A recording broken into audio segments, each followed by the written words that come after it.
a bright and early start here on Splash Play because who could understand the enthusiasm, the excitement around mandatory mini camps and still some teams having OTAs for some reason, and they have their mini camp next week.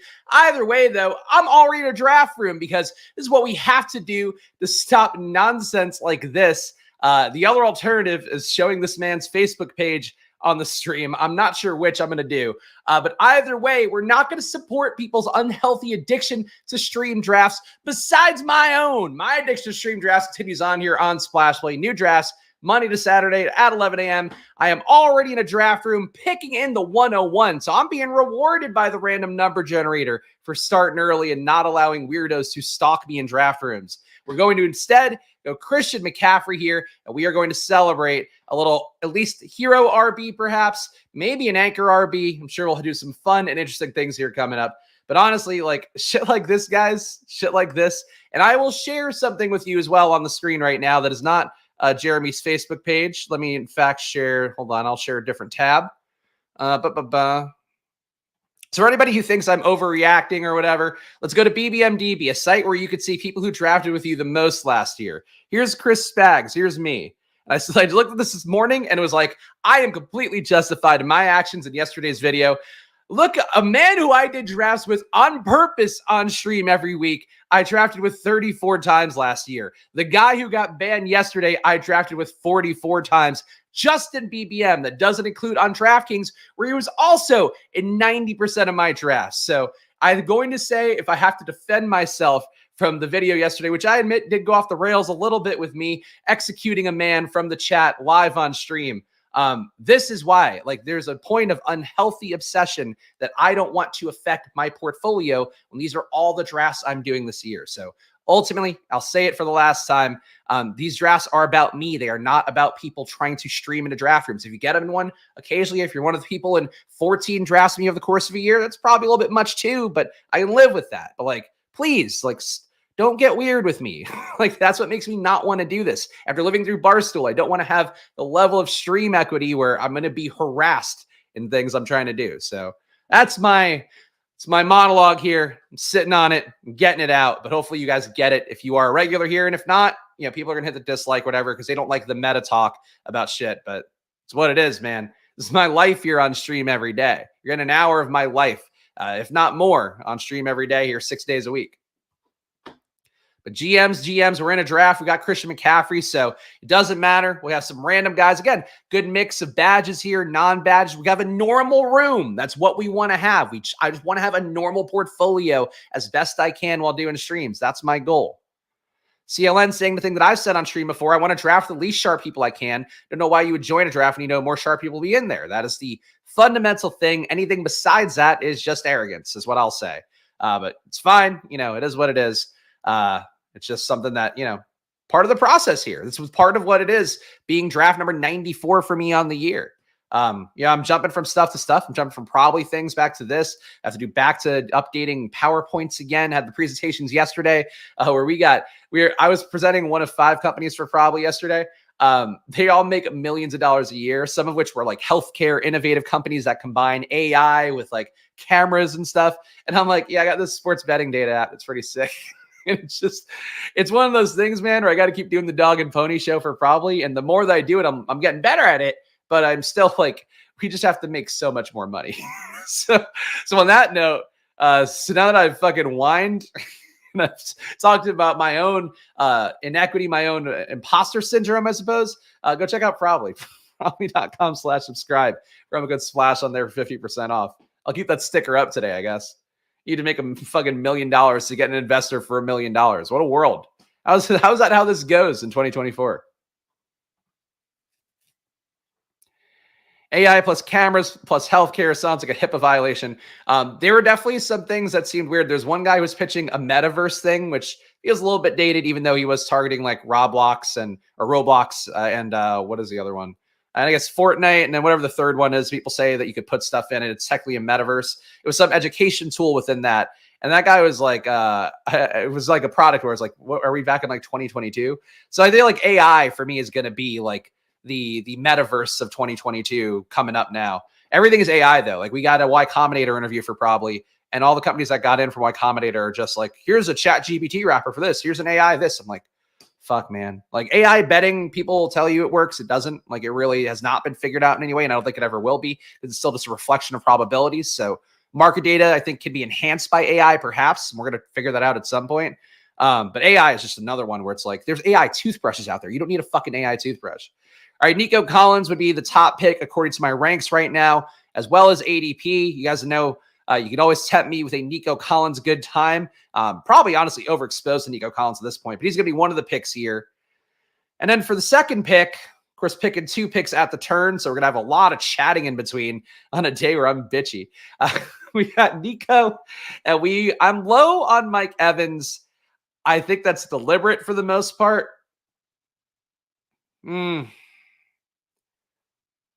And I could just do Laporta and get my week 17 thing, which I don't mind either. Let's try to be less biased, I guess, and let's take Mike Evans for once.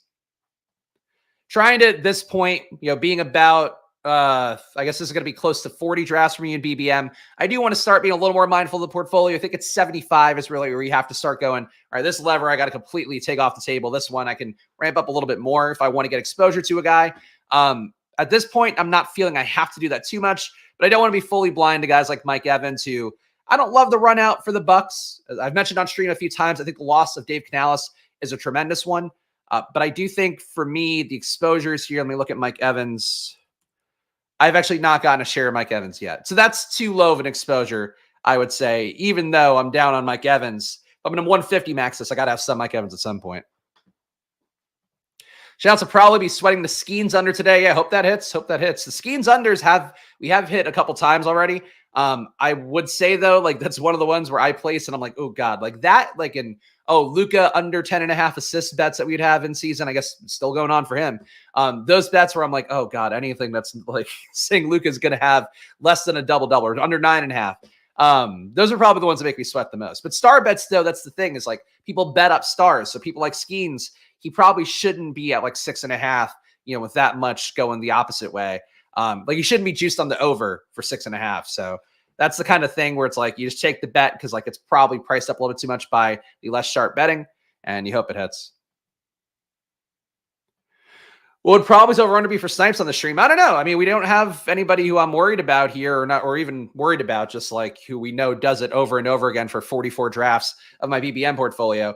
So I would say that I think it would be a normal amount, like what, 3.5? 3.5 is normally what we're getting, where QB doesn't come back to me, something weird happens. This actually might be a draft too, where I really put my bias on the back burner. I might go Evans and Godwin today. I don't like Godwin. The Cooper Cup talk for Godwin is nice. They want to use him in a Cooper Cup-like way. But I would say for the Bucks, it seems like the biggest winner of camp so far is Jalen McMillan. But I think that's because I feel like Godwin and Evans have not been full go. Evans was his first day doing work yesterday. So I think that's why McMillan's getting more work. It could be something to watch there. I think McMillan is not as great of a player as Trey Palmer, at least outside. McMillan should be better out of the slot. And if they're moving Godwin back in the slot, I just don't see how McMillan works outside that well, at least based on what he did at Washington. But we'll see. Definitely some decent talk of McMillan so far for the Bucks. 44 drafts times $25 equals that. Yeah, $1,100 to draft with Spags, but can't spare $5 support. Ban approved. Thank you, Adam. I agree. It's a little bit uncomfortable. That's all I'm saying. It's a lot of money to be spending on especially for a guy who I have his Facebook profile now. So whenever Jeremy wants to do something weird again, that's the next step, is we're going to go through his Facebook stream. I don't know what else to do, guys, but people are going to invade my personal space. He's touching me non-consensually. I got to fight back. I'm like Kill Bill in this one. Skeens is averaging 12.5 Ks per 9 this season, and that's with an 84 pitch count. Granted, this is coming from a Pirates fan. Don't think I'd be betting against a once-in-a-generation pitcher. He's going against the Dodgers today, who are going to at least drag out at bats. So if the pitch count stays 90-ish, I think you can hit the bet. You can always hit an under. Like I'm never gonna be something. I like Skeens a lot. Like he's fun. He's dating Livy Dunn. He's got a cool mustache. And the thumbnail I had for probably today, you kind of look my old pal Big Cat at Barstool. So I'm down with Paul Skeens. I hope he's the savior for Pittsburgh. But taking under 6.5 strikeouts against the Dodgers, I can live with that. I can live with that any day. I can live with that against the Cubs. I can live against that with the Cardinals, let alone the Dodgers.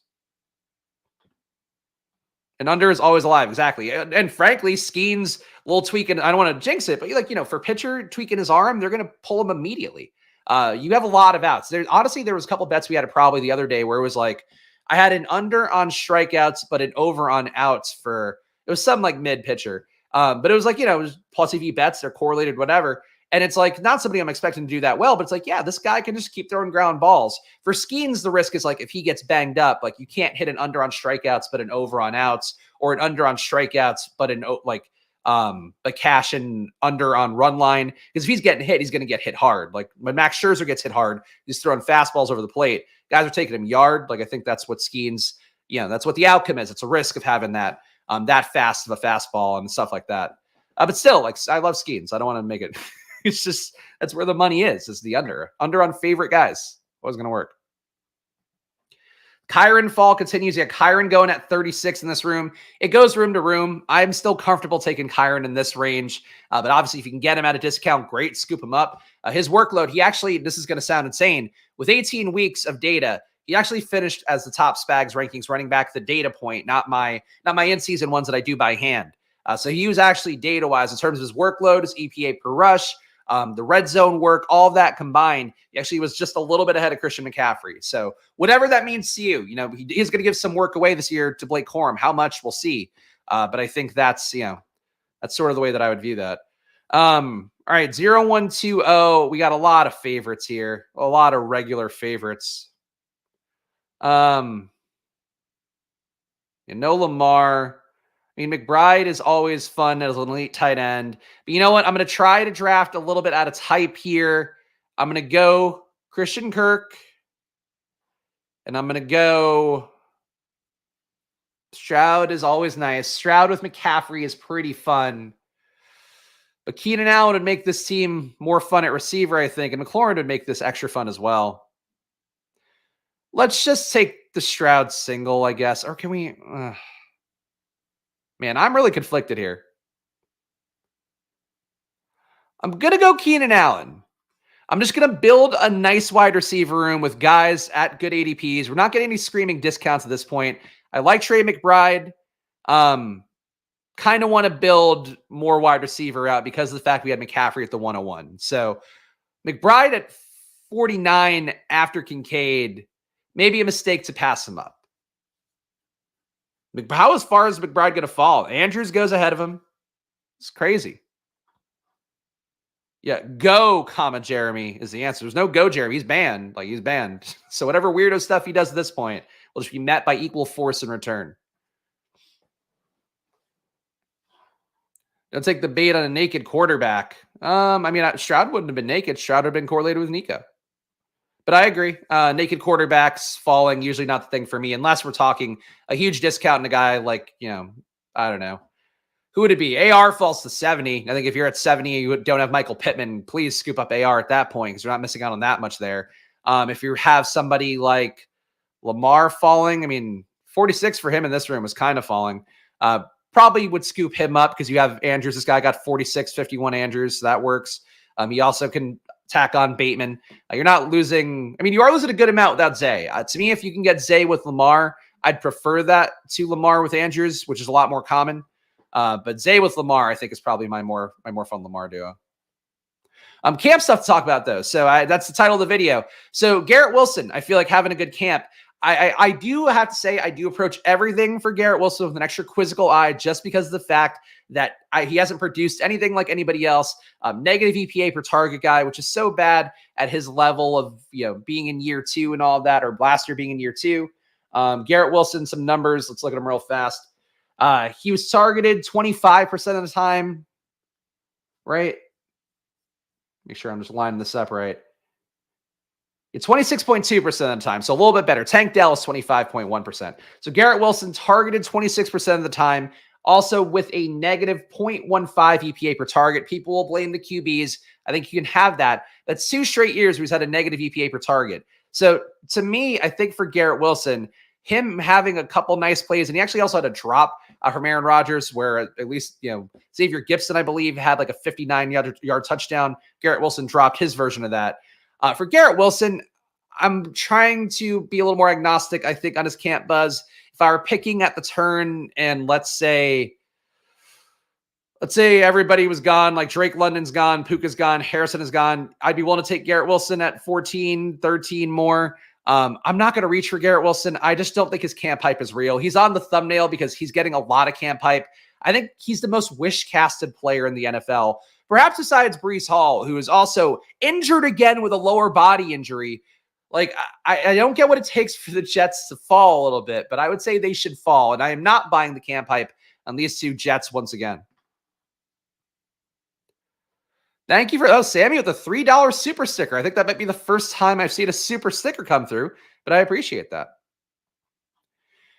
Can you play out the scenario where Ayuk gets traded to the Steelers? It's not going to happen. It's not going to happen this year at the very least. I think, as I talked about yesterday, the most likely outcome right now by reports, I think I actually talked about this in the Discord, the VIP Discord, which you get by hitting the join button down below for $4.99 a month.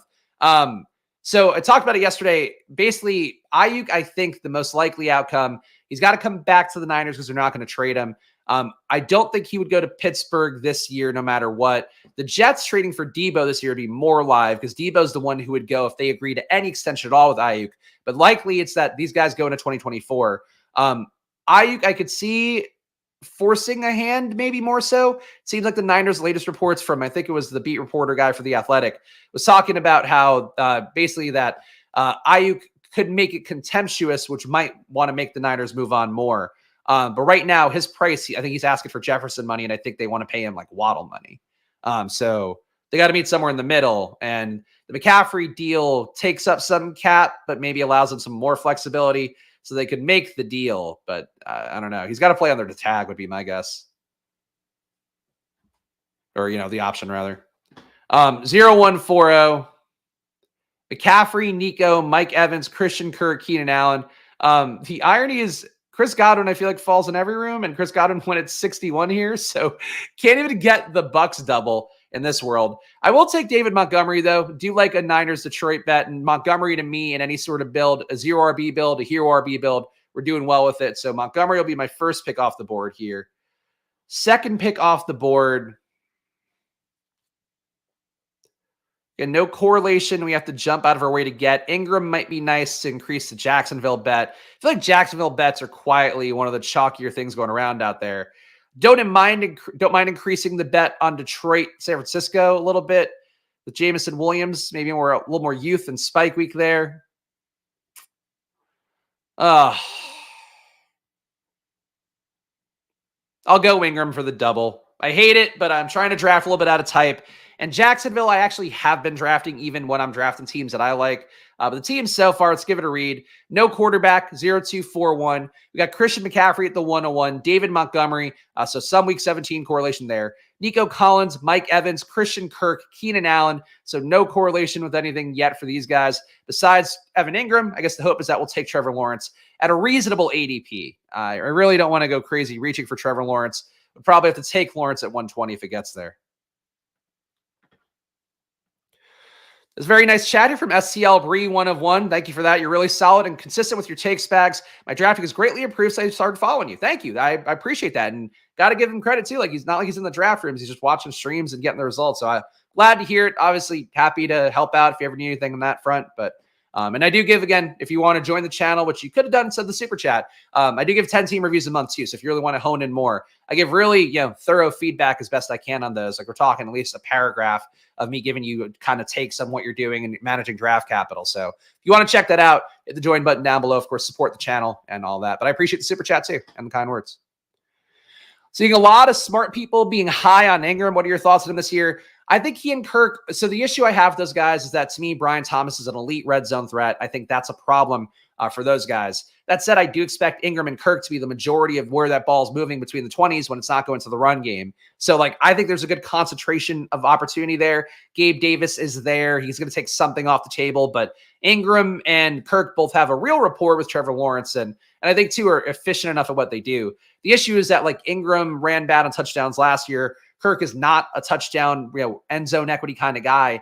Because of that, I think there's a little bit of an issue there where Thomas being a lead at that, and, he had something a pretty good workload. Bigsby maybe getting some more goal line work. Those things are going to pull touchdowns away from Ingram and Kirk. So I imagine we get a lot of good yardage days, 7 for 80 kind of days for both guys. But, you know, if that touchdown's not there, what does that get you in half-point PPR would be my concern point.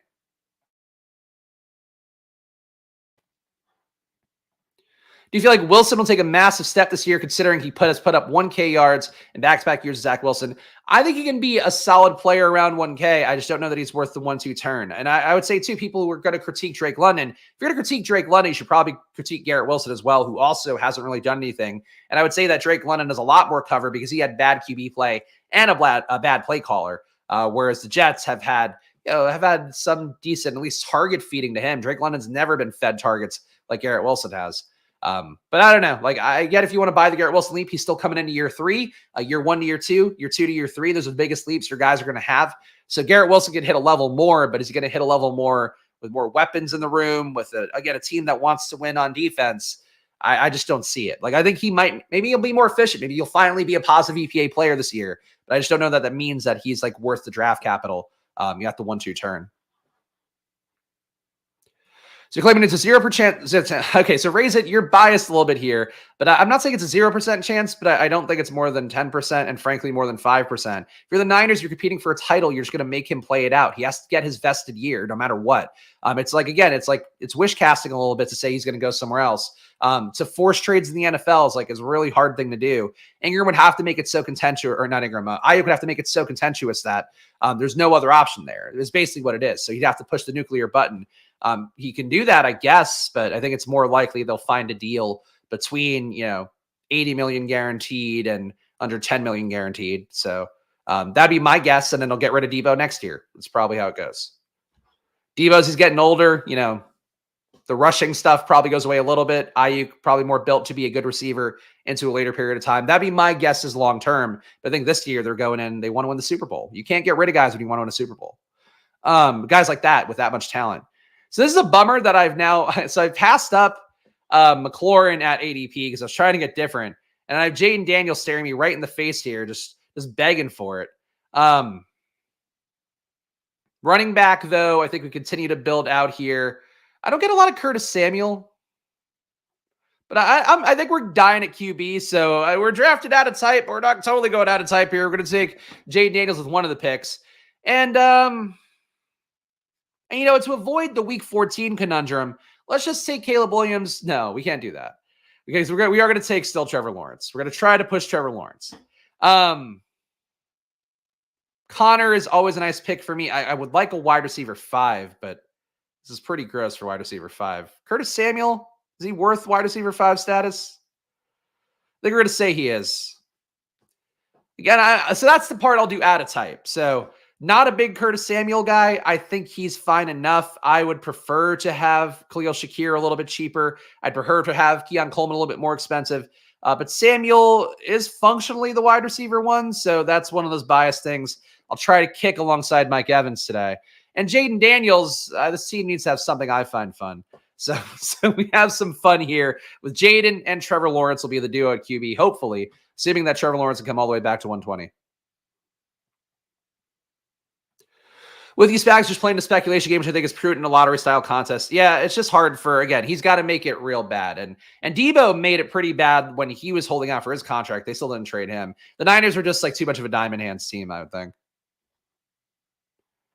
Just tuning in to see you took CMC with the 101. I'd hate to have to report the video. No, when I get the 101, as long as it's not a 0 RB Friday, I'm taking Christian McCaffrey at the 101. And I'm happy to be with the field on my exposure. Actually, might be slightly above on McCaffrey right now.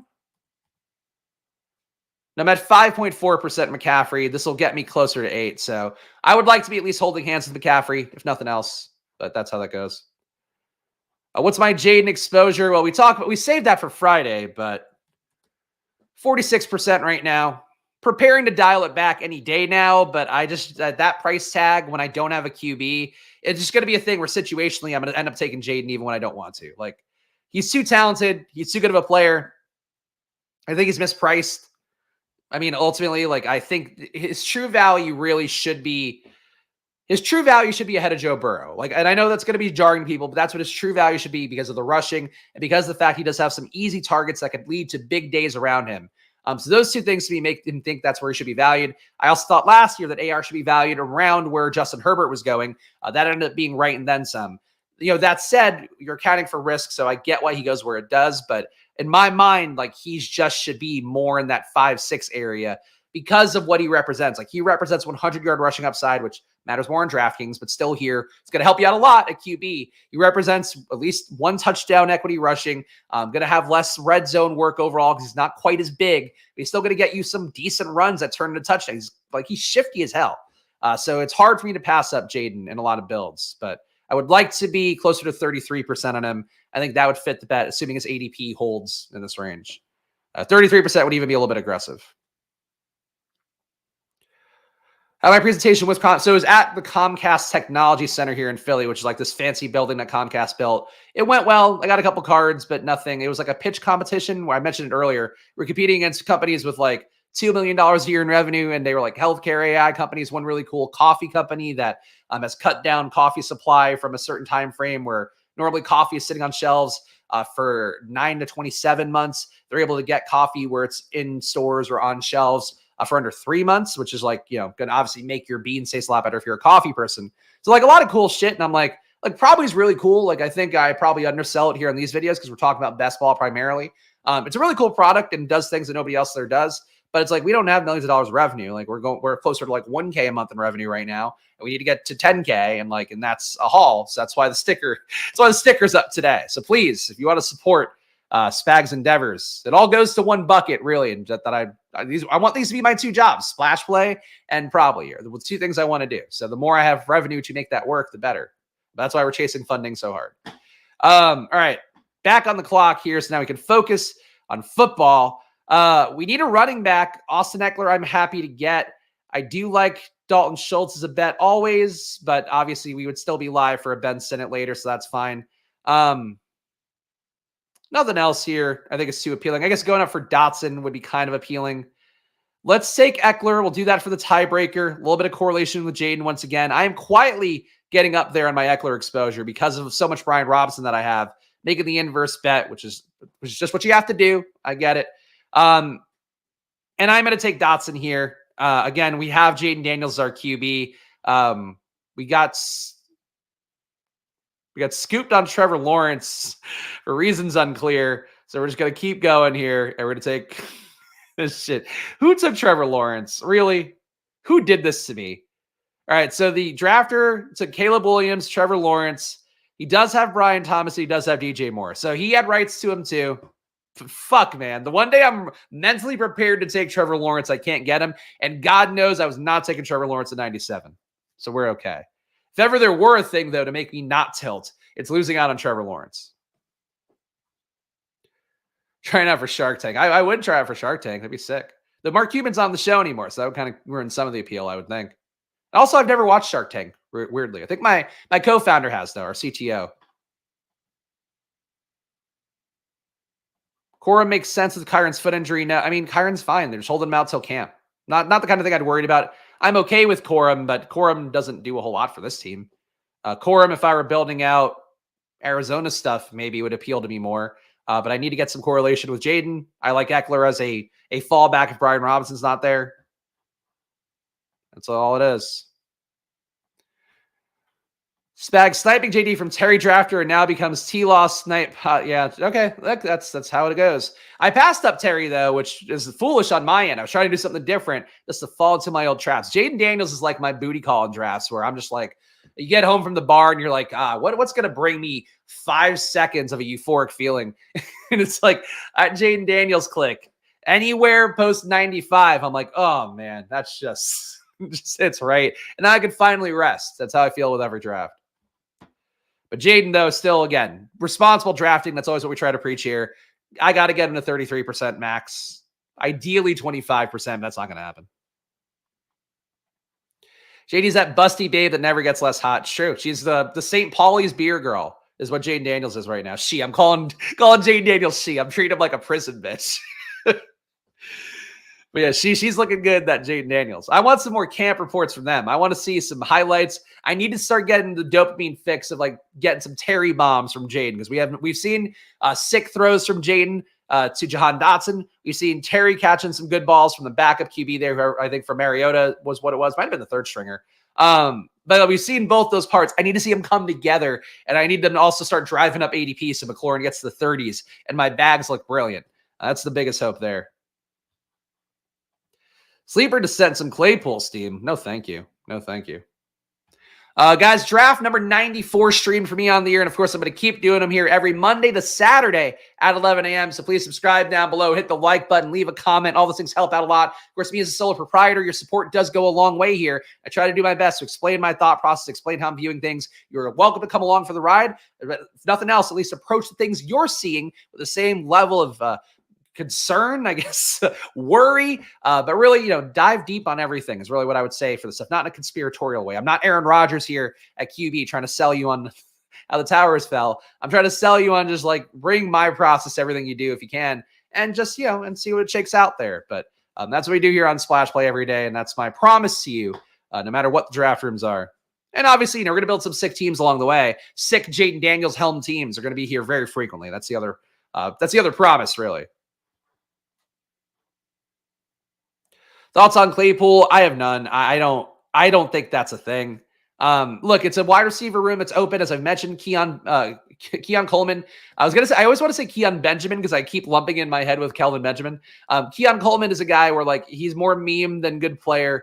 He's not a guy that was great at FSU, was an okay target earner, and was good in the red zone, but was still a minus EPA receiver per target, which to me is always a bad sign. If you can't do that well in college, in an offense that was good, what's the guarantee you're going to do it in the pros? Like Jonathan Mingo, that was my concern last year. So if you want to say that the no case for Keon Coleman is Chase Claypool goes off, you can make that bet, but you better not make a Keon Coleman bet in that same one.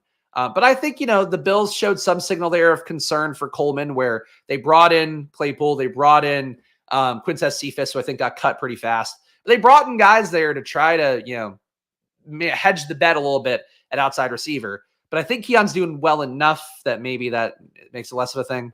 So I don't know. I think Claypool can't hit unless Keon doesn't. Because Shakir and Samuel are going to gobble up a lot of routes. Those guys are reliable route runners. Or on the clock here. Need a second QB still, but we have late options there, so nothing to worry about. One of the picks, I think, should be Rico Dowdle. We lost out on a lot of good guys. I feel like that was... Anyway, I'm talking like I'm in a war. We lost a lot of great men out there, but we lost out some guys I would have liked, like Marshawn Lloyd around the bend. So we're going to take Rico Dowdle. And I think Rico's guaranteed a role in Dallas. Whether it's as good a role as Zeke, I tend to think not, but that's neither here nor there. And now we could, Jacksonville, Tennessee, really not great oppo correlation coming up anytime soon. Oh, man. I'm going to be buried in week 17 correlation. I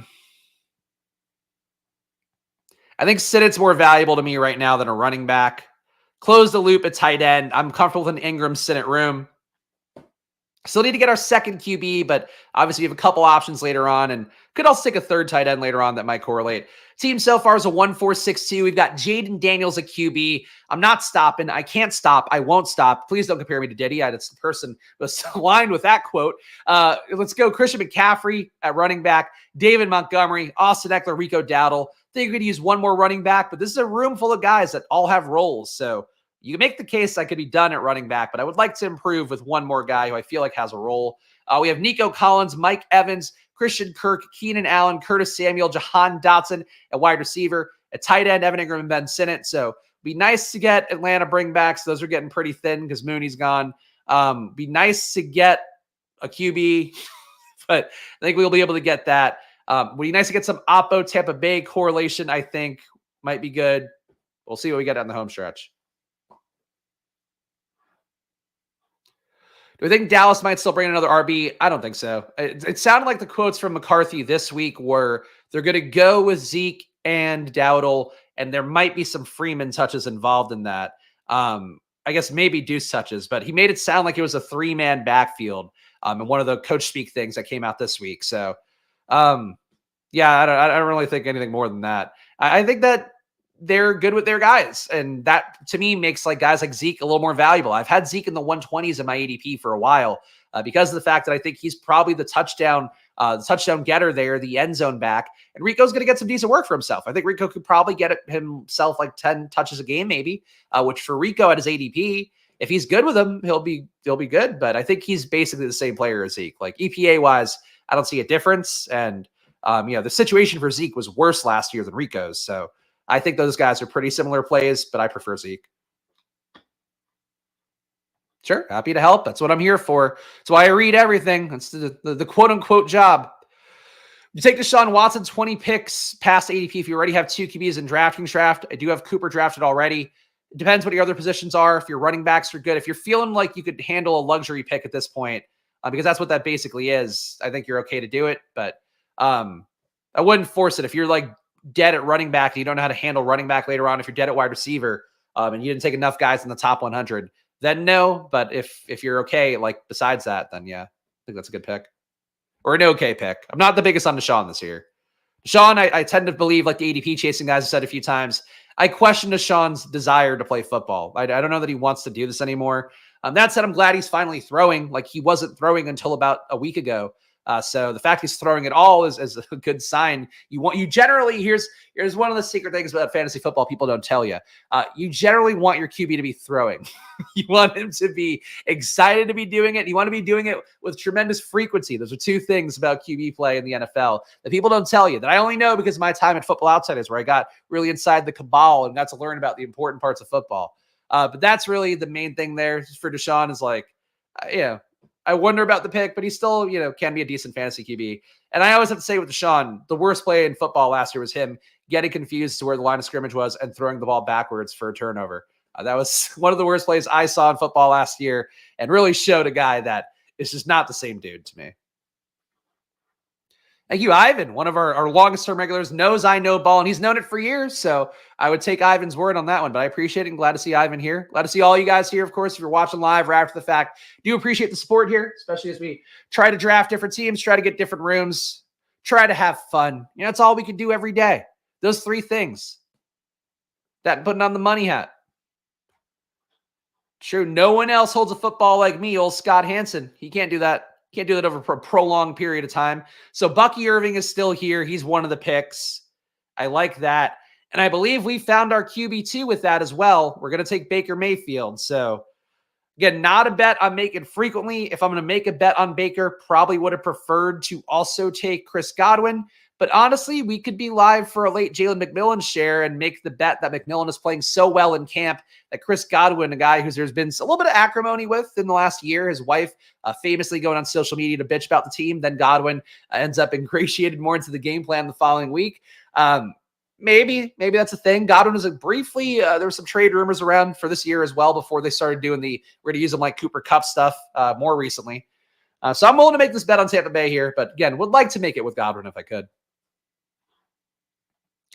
Pick a Stroud standing triumphant after the playoff win, and in the background, a leering Watson. It was epic.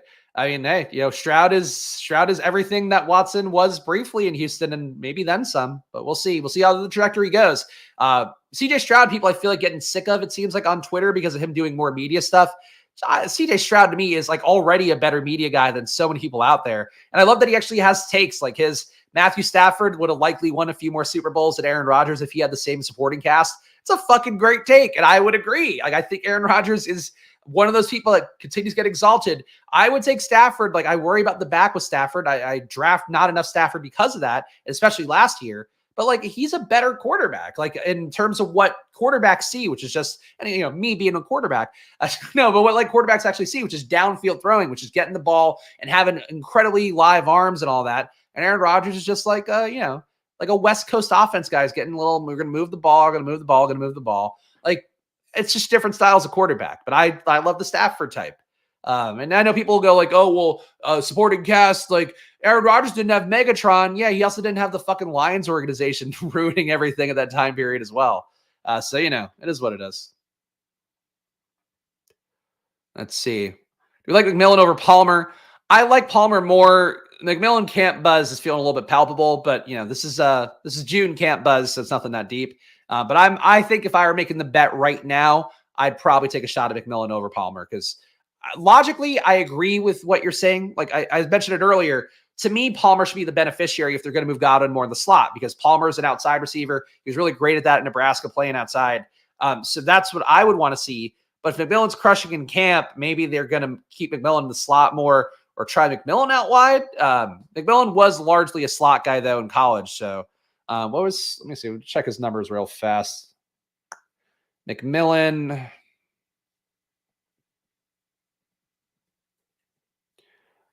Yeah, McMillan did not qualify. He was also hurt last year, so his numbers will be a little bit skewed. Had a .35 EPA per target out of the slot, did not have one out wide because Washington didn't use him out wide.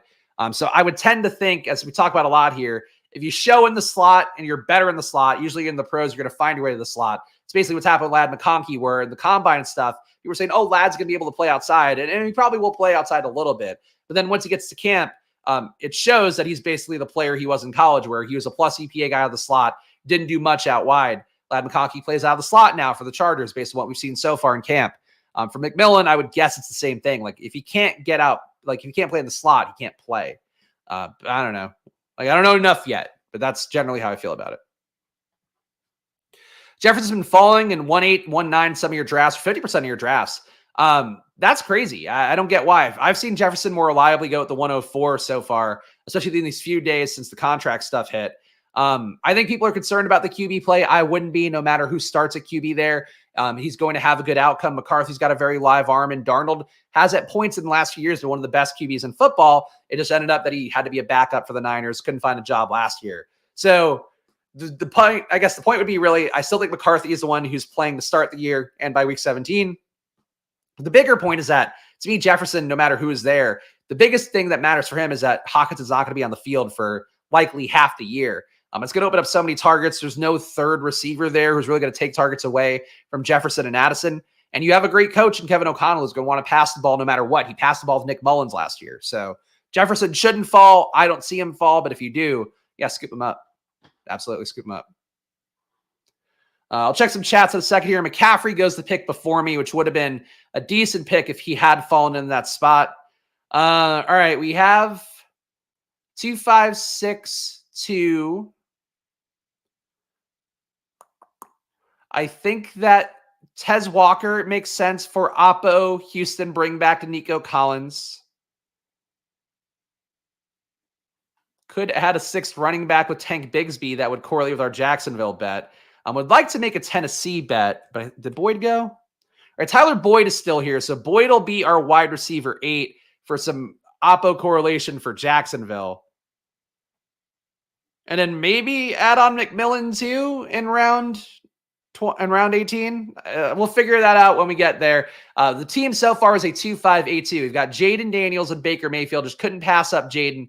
And honestly, if McCaffrey had fallen back to me at 192, I would have scooped him in a heartbeat. So fine to not get him, but would have been really nice to get that. Christian McCaffrey, David Montgomery, Austin Eckler, Rico Dowdle, Bucky Irving. By my estimation, this is a room of guys who have a role week 1. And Christian McCaffrey, obviously, who's also probably going to have a role week 1. But all these guys, I think Bucky is going to play some snaps and take some work away from Rachaad White. I think Dowdle is going to be a part of that backfield. Eckler, I think, is also a 10-touch back in Washington, even though I prefer Brian Robinson. Montgomery going to have the goal line work enough in Detroit. I like this RB room a lot. Wide receiver room is pretty explosive with some good floor to it. Nico Collins, Mike Evans, I think a little bit of a combo of floor and ceiling. Christian Kirk, I would say more floor than ceiling, but like a good 15-point-ish floor, I'm going to think. Keenan Allen, same thing for me. Curtis Samuel, I honestly might be the same thing. Jahan Dotson has big upside and has a floor to him, I think, in this offense for Washington. Tez Walker, pure upside late. Boyd, more of a floor play, but does correlate. And then Jacksonville. I like this team. I'm happy with this team. I think I could add more direct correlation for the primary stacks, like a Carolina receiver. Leggett went the pick before me over here. I think Leggett would have been a nice pick. Yeah, Leggett might have been one of the picks I would have taken here, but then I wouldn't have Rico. So it's all the balance here. Happy with the team. Maybe could use a little more week 17 Oppo. No Atlanta bring back for Washington. Am I buying the Rashad Bateman hype? No, I'm not really. I think that Tez Walker at this point is going to be a more dynamic player with a real opportunity. Bateman's role to me kind of got gobbled up when Zay Flowers came in, where Bateman's a guy that should be getting you move the sticks kind of catches. Zay Flowers is now the guy who gets those a little bit more inside, but still gets them outside enough. So I think Bateman's kind of been done since Zay hit, but he's still there. He's got a new contract of some note, even though it's definitely not anywhere near the tier of Waddle, let alone Jefferson money. He's got himself a contract. And the team's been talking him up, but I kind of think it's more like Tennessee was also talking up Treylon Burks a couple weeks ago. I kind of feel like that's more what Baltimore's doing. It's like, oh, this guy, you can't believe him, in the hopes that you're going to salvage the player. But I don't know. You can buy in on him. Like, I think it's fair to have Bateman. If you have Lamar, you're drafting Bateman in the 150s, 160s. That's okay. And then if you get scooped on him, you get a shot at Tez a little bit later on. I think it's a decent way to work out at ADP, even if I don't love Bateman. Bateman was probably too cheap in the 190s, even though he does stink, I think. Bateman still has a relatively capped ceiling. It's Christian Kirk. I don't think he's Christian Kirk. He's still a bigger bodied outside guy. His ceiling is more like, I don't know, less downfield DJ Chark is I think where his ceiling is right now. But like good version of DJ Chark, I think is still within the cards. But even then, it's just I don't expect enough volume. I really don't. Hey, shout out STL Bree 1 of 1. Thank you for that nice chat before. Now you remember. Make sure to hit that. Check out the stuff down below. Sync your YouTube to your Discord to get into the VIP Discord. Also, make sure to send me 10 team reviews a month if you want on there, just one at a time, because I do try to go when everybody sends me them. I go in batches. But also, you get the VIP perks of those two things in my rankings every week as well. So shout out to STL Bree of Bree 1 of 1. And oh fuck, I didn't do welcome to the family. Blah blah blah, etc. But thank you. I don't know. Do you have Italian people in St. Louis? I think it's just that guy Frankie and nobody else. But I appreciate you nonetheless. Welcome to the family. Of course, you get welcome to the family and traditional Italian stereotypes when you are joining. I was too busy talking in my normal voice. I forgot the bit. Too busy talking about old Bateman here. Rashad Bateman. Rashad Patrick Bateman. That would be his ESPN roundup thing with Chris Berman. That'd be the nickname he'd get on there. But yeah, poor Burks, though. Burks really, the run out of all bad runouts for him. Not that he played well, not that he deserved more, but a sad scene for Burks. I think we gotta bury Burks. And to me, I would rather get Boyd in the 17th than Burks in the 18th is how I feel about it at this point. Burks is just dead. He's just dead. He's just dead. He's got to be a kick returner now to be on the active roster. Like that's really bad news. I don't know. I'd cut him in Dynasty, but we're getting close to it. St. Louis is a whole hill of dedicated Italians. I didn't know that. Okay, good to know. What do they call it? There better not be something called like Wap Hill. I'm really, really mad about that. Of course, old Dago Hill here in St. Louis.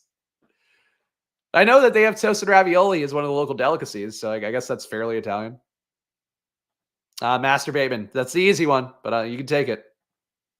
A. Burks gets traded. The thing is, like, no team's going to value him that much. That's the tough part for a lot of these things. Like, it's Denzel Mims getting traded all over again, where it's like, oh, this guy gets traded, and that's just an even more of a bigger inhibitor to his momentum, especially if he doesn't light the world on fire the second he enters the new team's facility. So I don't know. Like, if he gets traded, I don't think he's like more done, but he's like, it's still a very similar amount of done. How comfortable am I with 2 QB builds? Let's say AR and somebody in the Carr, Jones, Baker area, as long as they're going to be a starter. And Jones, I would say you need to go more 3 QB because he could lose half the year because of the contract stuff with him. All right, we have a 2-5-8-2 here. Did McMillan go? All right, McMillan did go. So I can do my bullshit Rondale Moore. I've not taken a lot of Rondale within the last week. Could also take Garendo for a handcuff for the Niners, which would be vaguely fun, but I don't know if that actually gets me points. I'll go for the Oppo here with Rondale or Palmer. Yeah, it's Rondale. All right, final team here. Give it a read. Yeah, I would have liked to have taken McMillan in the 18th round. I don't know that he should have not been in the 18th round. You can see also the title for yesterday's video. If you want to witness me beheading somebody on stream after being in 44 drafts with me last year. Fucking insane. 2-5-9-2 build. Jaden Daniels, Baker Mayfield to QB. So I'm happy to do a build like this to answer the question. 2 QBs, again, if you're confident they're going to start, you're always going to be better doing 2 QBs unless you have like a third game stack and you also have covered the positions well enough. In general, that's going to be a thing where, yeah, you can take the third QB as a luxury. But really, I would try to focus more on 2 QB builds if you can, just because that's going to be the best EV for you. But Jaden Daniels, Baker Mayfield here, different bye weeks are okay there. Got Christian McCaffrey, David Montgomery, some week 17 correlation for that. Austin Eckler correlating with Jaden, Rico Dowdle correlating with nothing, and Bucky Irving, part of this Tampa Bay stack we have going with Nico Collins, Mike Evans as well, Christian Kirk, Keenan Allen, Curtis Samuel, Jahan Dotson, Tez Walker, Tyler Boyd, and Rondale Moore.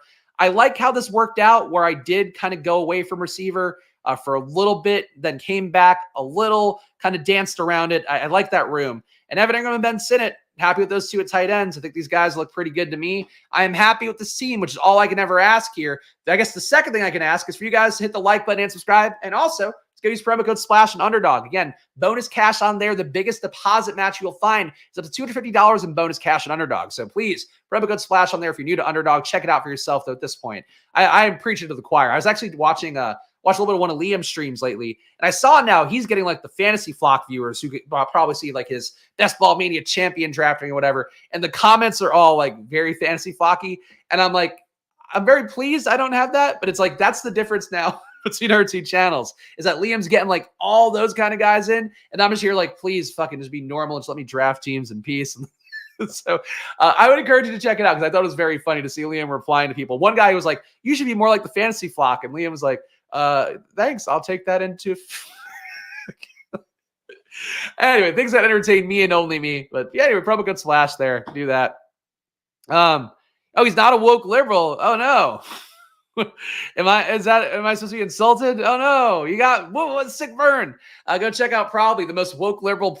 No, I made a betting app, by the way. We almost partnered with Outkick. I'm the least fucking, I don't give a shit. Business is business, and saving people in sports betting is business. So go check out probably.com/subscribe. Promo code SPLASH on there gets you half off, and it also supports the overall scene here. The best way to support the channel is hit the join button down below for $4.99 a month and get all the team reviews, get my Spags rankings, and get the VIP Discord. Second best way, though, is support probably because they both go hand in hand as I try to make it for myself here. Me and Mary Tyler Moore just throwing our hats up in the air.